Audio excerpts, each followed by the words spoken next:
Danganronpa was always a game I would hear about or see little bits of gameplay here and there played by people, but never really gave it a chance and never really played it, as it was originally on the PSP, then ported to PC and PS4 later on, and I was never really, I guess, interested in it.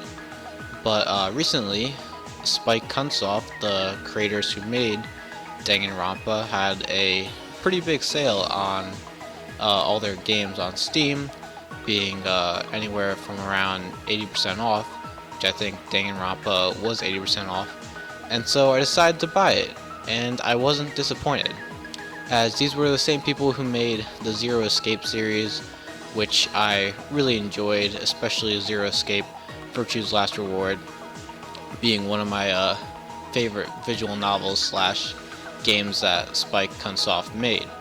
And this game is very similar to Zero Escape, as I found a lot of similarities between this game and the Zero Escape series. And Danganronpa, you play as the main protagonist, which is Makoto, and you are pretty much accepted to this high school called Hope's Peak Academy, and with this academy, you're basically guaranteed for success, and it's like a really good school or whatever, and he gets accepted because he's the ultimate lucky student apparently, and all these other students that are with him are also have these ultimate powers or whatever, or ultimate professions. Like there's ultimate baseball, ultimate pop singer, ultimate fashionista, ultimate biker gang guy. I don't know, but there's a lot of different students here, and they're all very different and unique, as you get to learn about them throughout the game. But very recently, when you start the game, you lose a lot of your memory and end up in a shelter instead. You're trapped in the school, and you're forced to play this game by this bear named Monokuma, as he makes you play this killing game where the only way to graduate this school and to get out is to kill someone without being called out guilty in a class trial. So the game consists of someone getting killed, then an investigation sequence, and then a class trial. And it's kind of similar to the Ace Attorney franchise, but it's more, I guess, realistic, I guess you could say, as the Ace Attorney series kind of has a lot of like spiritual stuff, like being able to possess people's bodies, or like having a lot of spiritual work with like the Fae sisters and all that stuff. And this game really doesn't have that. A lot of the things that happen in this game are things that can happen pretty much in real life. All the killings basically are realistic, and actually you can even guess them before they even happen, or before they even announce the killer. And I kind of did that with the first one, because I actually saw like immediately, I'm not going to spoil anything in this review, but I immediately saw kind of like the evidence that was pointing towards the killer who killed the first person. And yeah, this game is pretty gruesome, as a lot of killing happens in pretty much every class trial. Someone dies, and yeah, figuring out who done it is just a pretty simple formula, and it's pretty fun, in fact. Like, you would think there really isn't much gameplay to this game, and that it's more of a visual novel. And that is true. Like I said before, this has a lot of similarities with the Zero Escape series, where it is kind of like a point-and-click game, and kind of just more reading and all that stuff than gameplay. But once you reach the class trials, there's actually a lot of gameplay to it. other than the investigations where it's kind of just clicking everything and trying to find out what you're missing. The investigation or the class trials has you listening to what people have to say and knowing when to point out the evidence or point out what people say and use it against them to make a point across, similar to the Ace Attorney series pretty much. And it's pretty dramatic and it's pretty awesome actually, the class trials and shooting. You basically shoot out the evidence to them, and I guess that's the reason why it's called Trigger Happy Havoc, as you kind of just shoot out the evidence to their statement right in front of you, which is a pretty cool concept, and I kind of liked seeing that. There's also like kind of pursuing the person who's talking, where it's like this rhythm kind of game, and that also I guess adds to the gameplay. It wasn't really necessary. It's kind of just the same song over and over again, the same rhythm, so it's not really anything like that changes. Although like after the first trial you have like bullets and you have to like reload, and it gets a little bit harder here and there because they put like more or they say more words that you might get hit by. And all this might sound really crazy and weird, but it's what happens in the game. And this game's story is really good, just like how the Zero Escape series has really good stories. Spike Chunsoft does it again in Danganronpa, and it just has a really great story. It kept me on the edge of my seat and definitely was invested in it, which I'm usually not invested in most games, where I just kind of take a break from them here and there. But this game I was very invested in, as I beat it probably in 4 or 5 days. And yeah, there's a lot of plot twists, a lot of questions that I had, like who's the headmaster, who is this 16th student, who is like the mastermind, and a lot of questions that I had, and most of them got answered.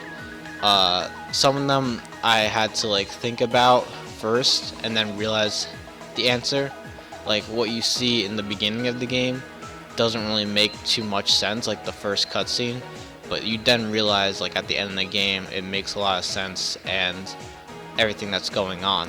Although the game does end kind of weirdly, you don't really get to see the outside of the school, as I guess a little bit of a spoiler, you do kind of escape, as you do get to graduate, I guess you could say, but you never do get to see the outside world and what is happening outside of the school, as it's not what you think it really is, and you don't really feel safe in this school, but on the outside a lot of stuff is actually happening while you're in this shelter, I guess you could say.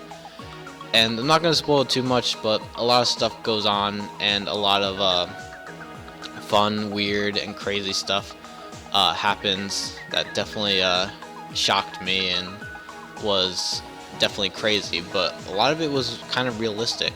Nothing was kind of out of the ordinary and was like, this is ridiculous, this never could happen in real life, this I would have never guessed that. But like most of it was like, this makes sense now, and I'm actually like getting it, and this could happen in real life pretty much. And like I could have guessed it, but I wasn't able to sometimes. But most of the time I actually kind of was like, I knew it, I knew that was gonna happen, I knew this was gonna happen, I knew that was right, and I knew like some other things that happened actually happened, which is pretty cool. And I like how they kind of did that. They hinted towards the things, and like the mastermind, as the person kind of hides like little hints in here and there to the mysteries. They do it in a kind of subtle way, and then you can figure out either there, or you can kind of get like the little hints of it but not figure it out entirely. And I kind of like that in that aspect, and it's overall just a pretty cool and fun game, honestly. There is a lot of reading to do though, but and most of it isn't voice act. The only thing that are voice act are the class trials. Everything else is kind of just text. which I didn't really mind too much. I don't know if the 1 and 2 Reloaded has voice act everything, but the one that I played was on Steam, and that was, I guess a PSP port. I don't know if the, I don't know if it's a remake, but the Reload version is on the PS4. I don't know if that is all voice act, but for the most part, I didn't really mind it too much. I did enjoy just kind of sitting back and kind of thinking to myself, thinking what who done it as I'm like sitting back, because you also have like the auto mode where you can just click auto and it'll like speak to you and continue the dialogue if you're whether you're reading or you're listening to the voice acting on the class trials, and then you can kind of interact when you need to, which, you know, it's a cool fact, and they've done it before in other games, like I said, Zero Escape. But yeah, overall, really fun game, really invested into it. Sadly, this Spike Chunsoft sale isn't on anymore, but if it was, I would definitely recommend it, because it was like $3 when I bought it. I bought both games for like $7 on Steam, and it was definitely worth it.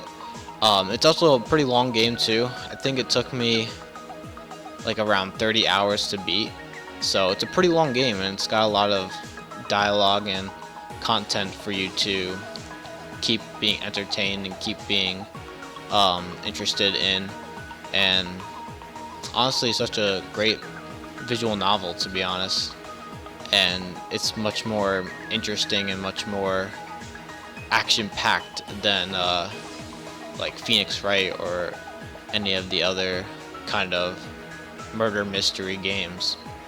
So yeah, and if I were to give this a review, I'd probably give it an 8.5 out of 10. It's a pretty good game. There weren't really any problems with it. It was just kind of, you know, just a general murder mystery and a good one, but there wasn't really much else to it. I'll probably be playing the second game as well and probably be reviewing it, but I just finished the first game, and that's what I think about it. So anyway, thank you guys all for watching. Make sure to like, comment, subscribe, and stay tuned for more reviews right here. Until next, bye.